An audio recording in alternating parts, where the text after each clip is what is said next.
संग्रामपूर तालुक्यातील वडगाववाण येथील स्वस्त धान्य दुकानदाराला मारहाण करून 5 मशिनीची तोडफोड करणाऱ्या व्यक्तींविरुद्ध कठोर कार्यवाही करण्याची मागणी जळगाव जामोद तालुका स्वस्त धान्य दुकानदार संघटनेच्या वतीने करण्यात आली आहे। संग्रामपूर तालुक्यातील वडगाववाण येथील स्वस्त धान्य दुकानदाराला आरोपी ह्याने मागील महिन्यात मोफतचे गहू मिळाले नाही व आनंदाचा शिधा मिळाला नाही म्हणून मारहाण केली। वास्तविक पाहता मागील महिन्यात मोफतचे गहू स्वस्त धान्य दुकानदाराला प्राप्त झाले नाही व आनंदाच्या शिधेचा वाटप अद्यापही दुकानदारांपर्यंत पोहोचलेला नाही म्हणून स्वस्त धान्य दुकानदारांनी त्याचा वाटप केला नाही।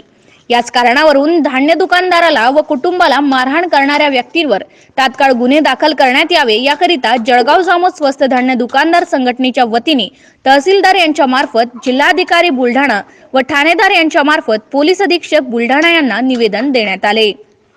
यावेळी संघटनेचे तालुका अध्यक्ष किशोर दाताडकर, कार्याध्यक्ष संजय देशमुख, उपाध्यक्ष अजय खेडकर, अरुण साबळे, विजय हिस्सल, विश्वनाथ बोडके, मावस्कर, शेख अकील यांच्यासह बहुसंख्य दुकानदार उपस्थित होते।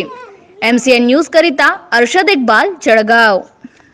काल दिनांक 31/10/2022 रोजी जो संग्रामपूर तालुक्यातील वडगाव या गावाचा भ्याड हल्ला करण्यात आला स्वस्त दुकानदारावर, त्याचा आम्ही तीव्र शब्दात जळगाव जामोद संघटनेकडून तीव्र शब्दात निषेध करतो। आणि अशा जर घटना वारंवार घडत आल्या तर आमच्या दुकानदारांमध्ये फार दहशतीचे वातावरण निर्माण झालेले आहे। त्यामध्ये जो सर्व्हर प्रॉब्लेम आहे दिल्ली येण्याचा, तो सतत 10 ते 15 दिवसापासून बंद असल्यामुळे संपूर्ण जो काढून रोग जो आहे तो आमच्यावर येत आहे।